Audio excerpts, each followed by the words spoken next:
Prions. Nous nous approchons de toi, Seigneur, car tu es notre source de vie, source d'espérance, source de sagesse. Parle-nous à ta manière, nous t'écoutons. Dans le nom de Jésus, nous te prions. Amen. La résurrection des morts. Tel est le thème de notre méditation en ce jour de Pâques. Que le Seigneur soit avec vous tous.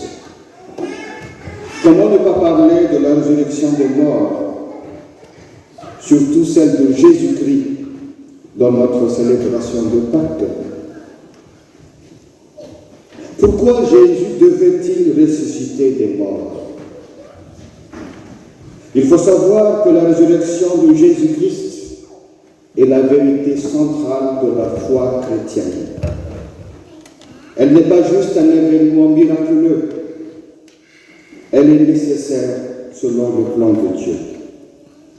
Voici quelques principales raisons. D'abord, c'est l'accomplissement des prophéties et du dessein de Dieu.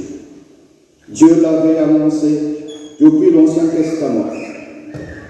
Lisons par exemple le propos du Messie écrit dans Psaume 16:10. « Car tu ne livreras pas mon âme au séjour des morts. Tu ne permettras pas que ton sein voie la corruption. » Et cette prophétie est directement appliquée à Jésus par Pierre dans Actes 2, versets 25 à 31.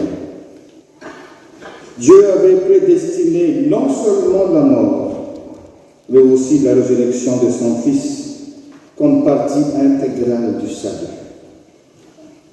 La résurrection de Jésus, c'est la validation de l'œuvre expiatoire en Christ. Si Jésus était resté dans la tombe, cela aurait signifié que la mort et le péché avaient eu le dernier mot. La résurrection de Christ, donc, prouve que le Père a accepté le sacrifice du Fils et que les péchés sont réellement expiés, selon ce qui est écrit dans Romains 4, 25. Il a été livré pour nos offenses et ressuscité pour notre justification. Sa résurrection, c'est la victoire sur la mort, la victoire sur Satan. C'est la mort qui est la conséquence du péché. La résurrection de Christ est aussi le garant de notre propre résurrection. Jésus a dit en effet dans Jean 11, 25, « Je suis la résurrection et la vie. Celui qui croit en moi vivra, quand même il serait mort. » Enfin, grâce à sa résurrection des morts, Jésus, notre Seigneur, est vivant. Il règne, il intercède en notre faveur à la droite du Père. Hébreux 7, 25.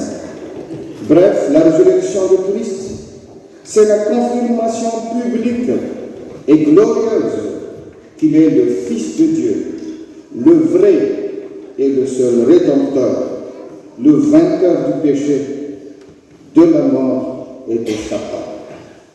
Alors, qu'attendez-vous pour le recevoir comme votre Seigneur et Sauveur?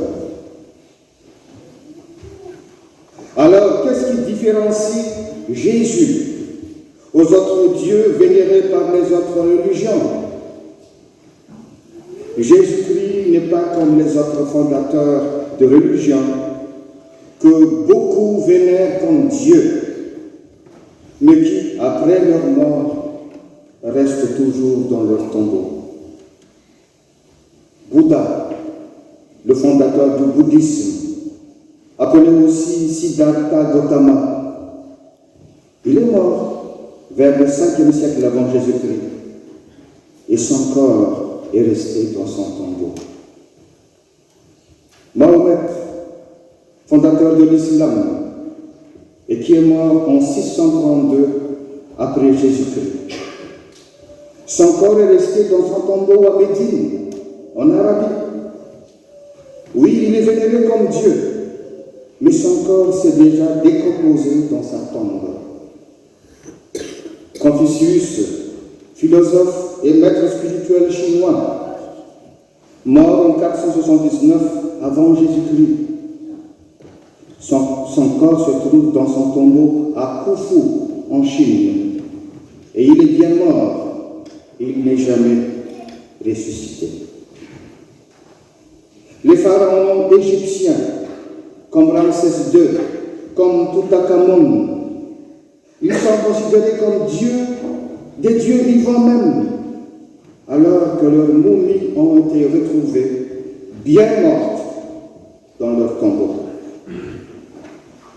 Les dieux païens gréco-romains, Zeus, Apollon, etc. Ces soi-disant dieux ne sont que des créations humaines, ne sont que des inventions mythologiques. Aucun n'a vraiment existé, aucun n'a vaincu la mort. Ils sont juste des idoles impuissants et inexistants. Bref, ils sont tous appelés dieux, mais la mort les a réduits au silence.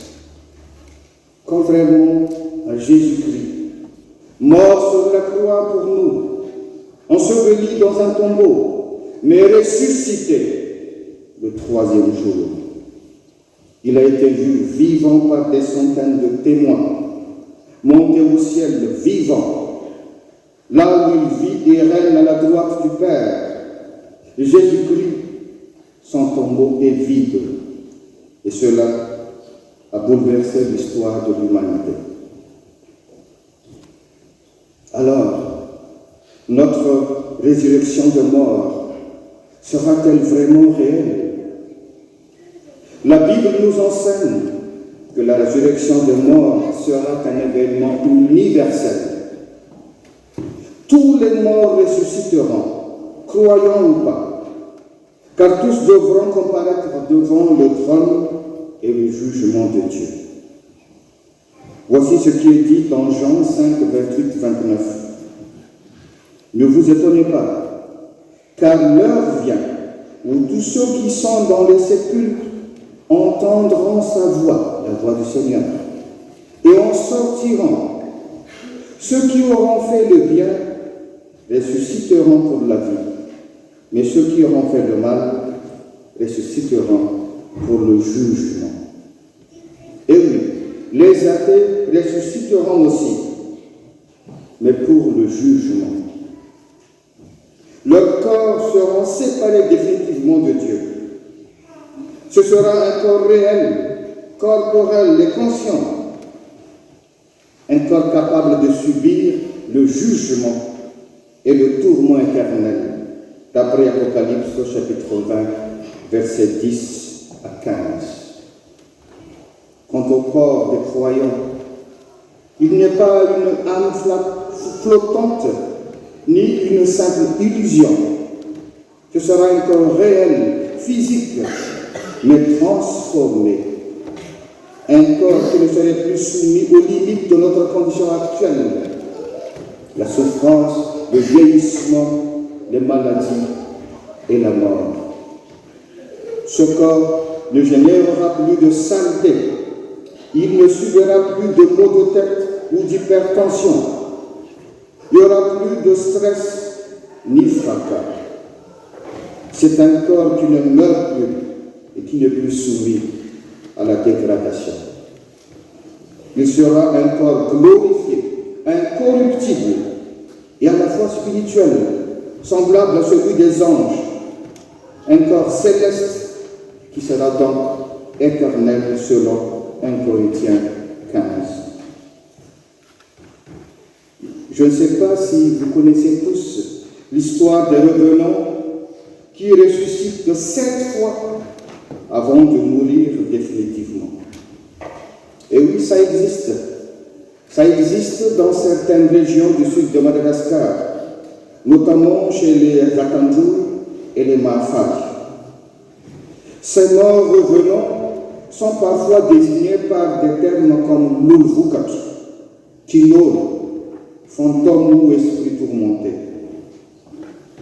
Ce phénomène est souvent perçu comme une malédiction, car soit le défunt n'a pas reçu les rites funéraires appropriés, soit il est mort de façon violente ou injuste, par meurtre, sorcellerie, trahison, soit il a commis des fautes graves de son vivant, sacrilège, rupture de tabou. Alors, quand ils reviennent, c'est une honte pour leur famille même. Et leurs propres familles ne veulent pas les garder à la maison. Personne ne peut d'ailleurs les supporter, car plus ils reviennent, soi-disant plus ils ressuscitent, plus ils dégagent une mauvaise odeur, pour ne pas dire des odeurs des morts, car leurs corps pourrissent de plus en plus. Plus ils ressuscitent, plus l'odeur est devenue insupportable. C'est normal s'ils sont rejetés.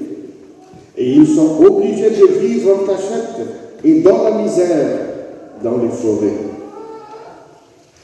Parfois, ils reviennent chez leur propre famille, jusque dans la cour et souvent dans la nuit, pour mendier des nourritures. Et donc, ils ressuscitent 7 fois ainsi avant de mourir définitivement. Je ne vous raconte pas cela pour vous faire peur, loin de moi. C'est juste pour vous signaler combien Satan cherche tout le temps à copier ou à usurper le plan de Dieu, mais sans le réussir. Et oui, il fallait faire un pacte avec Satan pour subir un tel retournement, pour subir un tel châtiment. Alors, ne vous trompez plus. La vraie vie, la vie éternelle, la vraie résurrection des chrétiens après la mort, vous l'aurez seulement et seulement en Jésus-Christ, le ressuscité dont nous célébrons aujourd'hui. Alors approchez-vous de Christ, car il ne mettrait jamais dehors celui qui vient à lui. Parlez-lui sincèrement et vous verrez la gloire de Dieu illuminer votre vie. Amen.